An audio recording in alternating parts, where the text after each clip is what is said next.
أعوذ بالله من الشيطان الرجيم. سورة البقرة مدنية. بسم الله الرحمن الرحيم. ألف لام ميم.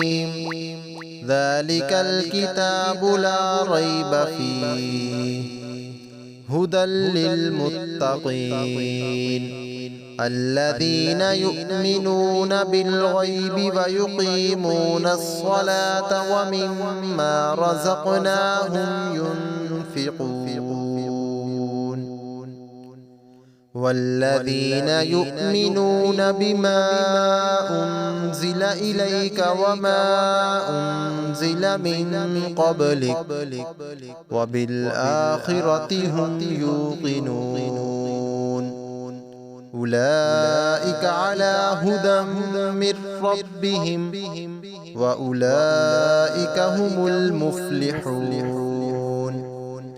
إن الذين كفروا سواء عليهم أأنذرتهم أم لم تنذرهم لا يؤمنون. ختم الله على قلوبهم وعلى سمعهم وعلى أبصارهم غشاوة ولهم عذاب عظيم.